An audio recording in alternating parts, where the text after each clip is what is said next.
नमस्कार, सत श्री अकाल, सलाम, व्हाट्सएप मेरे दोस्तों। Welcome to my channel V life talks. आज पेशे खिदमत है द वैक्सीन वॉर मूवी का रिव्यू। दरअसल इस मूवी को कुछ लोग बोल रहे हैं कि एक नैरेटिव के तहत बनाया गया है और वहीं फिल्म मेकर्स का कहना है कि ये फैक्ट्स पे बेस्ड है, रियलिटी पे बेस्ड है। पर मैं आपको यहाँ पे क्लियर कर देता हूँ कि यहाँ पर सिर्फ जो है मूवी का रिव्यू होगा। पॉलिटिकल एंगल से हम इस मूवी का एनालिसिस नहीं करेंगे, नहीं तो मूवी का रिव्यू तो साइड ही रह जाएगा। वैक्सीन वॉर जो है वो एक बुक पे बेस्ड है, गोइंग वायरल, और इसको लिखा है प्रोफेसर बलराम भार्गव ने, जो अभी करेंटली डायरेक्टर आईसीएमआर है।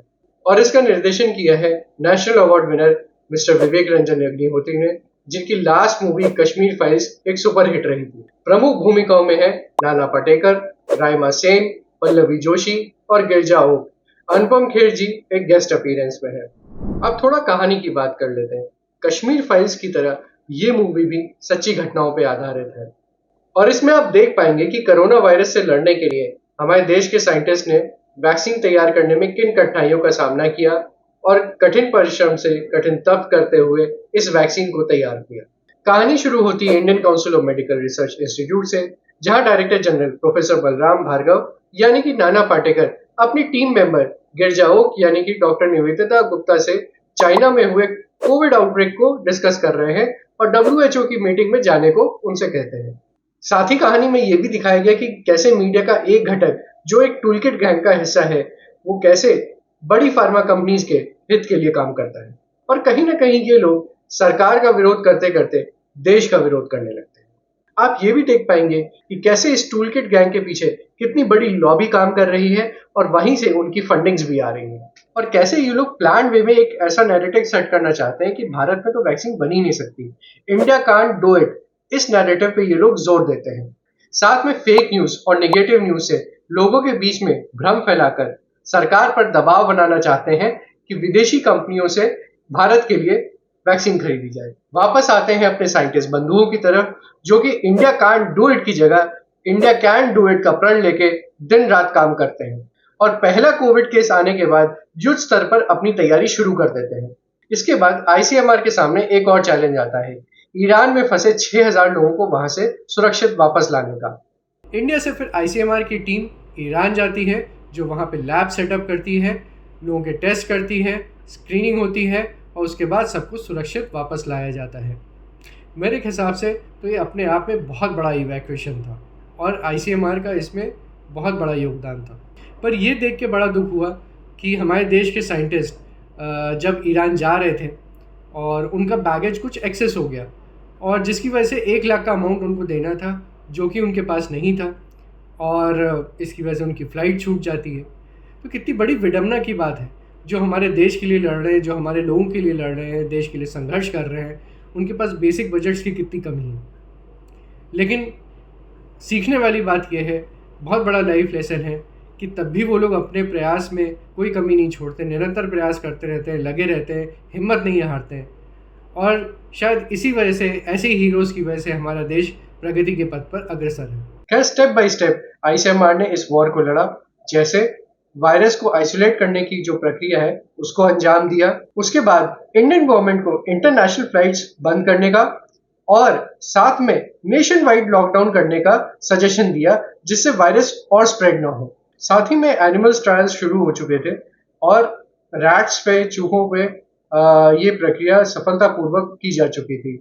इसके बाद सेकंड स्टेप में मंकीज पर ये टेस्ट करना था, जिसके लिए कई सारे अप्रूवल्स की जरूरत थी, जिसमें हमारी सरकार ने भी त्वरित गति से कार्रवाई की और सारे अप्रूवल्स को जो है जल्दी से लाइन अप किया। और आईसीएमआर टीम ने भी स्पेसिफिक प्रजाति के जो मंकीज चाहिए थे उनको जंगल से खोज निकाला, वापस लेकर सेंटर आए और सारे ट्रायल्स को पूरा किया और अंततोगत्वा वैक्सीन बनाने में सफलता हासिल की। और लास्ट में एक प्रेस कॉन्फ्रेंस आईसीएमआर की होती है, जिसमें आईसीएमआर की टीम अपने तथ्य, साक्ष्य, एविडेंस सब कुछ आगे रखती है और टूल किट गैंग का जो है माकूल जवाब देती है।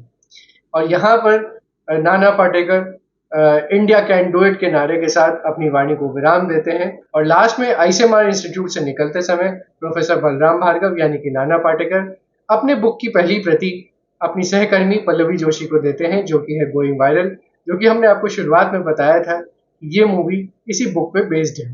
अब बात कर लेते हैं एक्टिंग की। सबसे पहले बात करते हैं नाना पाटेकर जी की। जो कि एक टफ, डिमांडिंग, ऑनेस्ट और एथिकल डायरेक्टर के रूप में अलग ही लग रहे हैं। जो कि इनकी चिरपरिचित शैली है, वो उसकी छाप यहाँ पे नहीं दिखती है। इसी किरदार में वो पूरी तरीके से उतर गए हैं और इस किरदार को उन्होंने जीवंत किया है। पल्लवी जी बहुत ही सहज लग रही हैं डायरेक्टर ऑफ एनआईवी के किरदार में, और एज एक्सपेक्टेड बहुत ही सधा हुआ उन्होंने अभिनय किया है। राइमा सेन ने मीडिया पर्सनालिटी का किरदार अदा किया है। उनका कैरेक्टर थोड़ा सा जो है निगेटिव शेड लिए हुए है, जिसको उन्होंने बखूबी निभाया है। गिरजा ओक जिन्होंने डॉक्टर निवेदिता गुप्ता का किरदार अदा किया है, और उन्होंने सभी इतने मंझे हुए कलाकारों के बीच में अपनी एक अलग छाप छोड़ी है, और वो बिल्कुल ही भीड़ में स्टैंड आउट कर रही हैं। सबकी एक्टिंग बहुत ही सहज, नेचुरल और expressions up to the mark है। पर ओवरऑल मैं सभी एक्टर्स की तारीफ करूंगा, चाहे वो क्यों ना नाना पाटेकर जी के ऑफिस के बाहर बैठने वाला प्यून बहादुर हो, या फिर कोई अन्य कलाकार, सबने बहुत ही सधा हुआ अभिनय किया है। डायरेक्टर विवेक रंजन अग्निहोत्री की भी तारीफ करनी होगी, क्योंकि उनकी छाप जो है फिल्म की बारीकियों पर दिए गए हुए ध्यान से दिखती है कि ये विवेक रंजन जी की फिल्म है। अब बात रही मेरे स्पेशल पॉइंटर्स की, yes it is a family movie. ये एक साफ सुथरी मूवी है जो आप अपने परिवार के साथ बैठ के देख सकते हैं। और हाँ, अपने बच्चों को जरूर दिखाएं। वैक्सीन कैसे बनाई गई ये तो उनको समझ में आएगा ही, उसके संघर्षों को भी जो देखेंगे तो कई सारे उनको लाइफ लेसन छोटे या बड़ों को भी देखने को मिलेंगे। हाँ, ये जरूर है कि बहुत ज्यादा छोटे बच्चों को शायद ये मूवी उतनी समझ में ना आए। 10 से 12 साल के ऊपर के बच्चों के लिए ये ठीक रहेगी। एक चीज इस मूवी की बहुत ही स्पेशल है, वो है इसका बैकग्राउंड म्यूजिक, जो कि हर मोमेंट पे बिल्कुल फिट बैठता है और मूवी के ओवरऑल एक्सपीरियंस को एनरिच कर देता है। अब बात आती है हमारे फाइनल वर्डिक्ट की, तो मेरी रेटिंग है 8/10। अब आप ये सोचेंगे कि इतना अच्छा बोला और रेटिंग 8 दी, तो उसकी वजह यह है कि कश्मीर फाइल्स के बाद हम लोग की उम्मीदें बढ़ गई थी, और टीम वही थी, और वो भी एक रियलिटी बेस्ड मूवी है। और जिस तरीके से उन घटनाओं को दिखाया गया, बनाया गया, और जब वो हम देखते हैं पिक्चर हॉल में या स्क्रीन पे, तो कहीं ना कहीं हमारा हृदय जो है ना द्रवित हो उठता है कि ऐसा कैसे। कोविड में भी ना जाने हमने अपने कितने करीबियों को, कितने खास लोगों को खोया, और कोई एक दिन ऐसा नहीं जाता था कि जब फोन की घंटी बजे तो डर लगता था कि कहीं कुछ गड़बड़ ना हो, कहीं कोई बैड न्यूज ना हो।